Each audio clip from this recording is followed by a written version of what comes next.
Dhaka Uttara milestone school and কলেজে আজ একটা বিমান দুর্ঘটনা হয়েছে।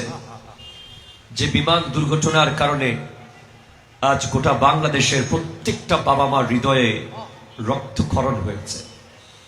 আমি ভাবছিলাম যে ওই জায়গায় আমার ছেলে থাকলে কেমন লাগতো আমার, যে 10 মিনিট পরে স্কুল ছুটি হয়ে যাবে আর 10টা মিনিট পরে মা তার জন্য টিফিন নিয়ে দাঁড়িয়ে আছে, বাবা তার জন্য গাড়ি নিয়ে দাঁড়িয়ে আছে, তার ঘরের কেয়ারটেকার তাকে নেওয়ার জন্য দাঁড়িয়ে আছে বাইরে গেইটে। ঠিক সেই সময় স্কুলের ভেতরে এসে একটা যুদ্ধ বিমান যখন ভূপাতিত হয়, তখন মানুষ পুড়ে যাওয়াটা তো স্বাভাবিক, তবে আওয়াজ কেমন হয়েছিল, সে সিচুয়েশনটা কেমন ছিল। এই ধরনের ঘটনা আমাদের প্রত্যেকের লাইফে আসতে পারে। Life is the continuous journey towards the grave. জীবন হচ্ছে কবর পর্যন্ত চলমান একটা ভ্রমণ। এখন আমরা বড়দিঘির পারে আছি, এখন এখানে কিছু হয়ে যেতে পারে। সেজন্য আমাদের সব সময় চেষ্টা করতে হবে চলাফেরার পথে আল্লাহর দ্বীনের কাজের সাথে সম্পৃক্ত থাকতে। ঠিক কিনা কথা জোরে বলেন। আমরা আজ দেখেছি গোটা বাংলার মানুষ কেঁদেছে, আমরাও কেঁদেছি, আমরা আল্লাহর দরবারে দোয়া করেছি।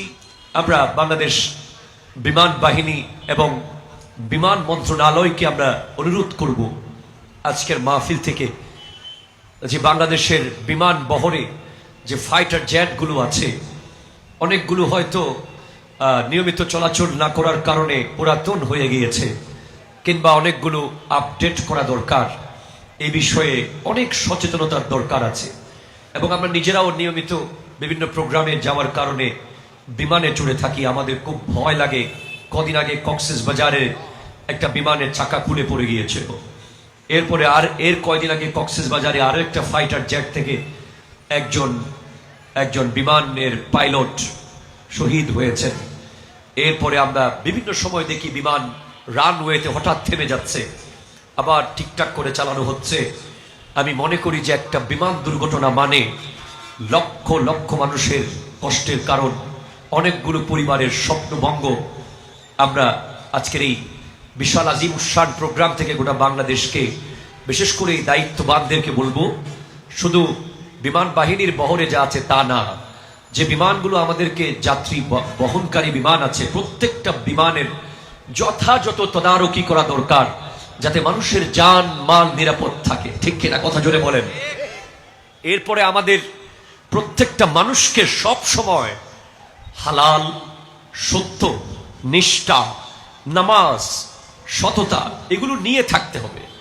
না হলে যতই ফ্রেশ, নিট অ্যান্ড ক্লিন যন্ত্র থাকুক, যন্ত্র কখনো মানুষকে বাঁচাতে পারে না। আমরা যখন দোয়া করি আলহামদুলিল্লাহিল্লাযী সাখখারা লানা হাযা ওয়া মা কুন্না লাহু মুকরিনিন ওয়া ইন্না ইলা রাব্বিনা লামুনকালিবুন, এই দোয়ার মূল কথা হচ্ছে ওই আল্লাহর প্রশংসা করছি যিনি এই যন্ত্রকে আমাদের বশীভূত করেছেন।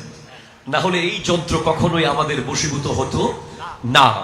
আপনার গাড়ি বলেন, আপনার বিমান বলেন, আপনার মোটর সাইকেল বলেন, আপনার একটা সাইকেল বলেন, প্রত্যেকটা যন্ত্র কন্ট্রোল করে কে? আরো জোরে বলেন কে?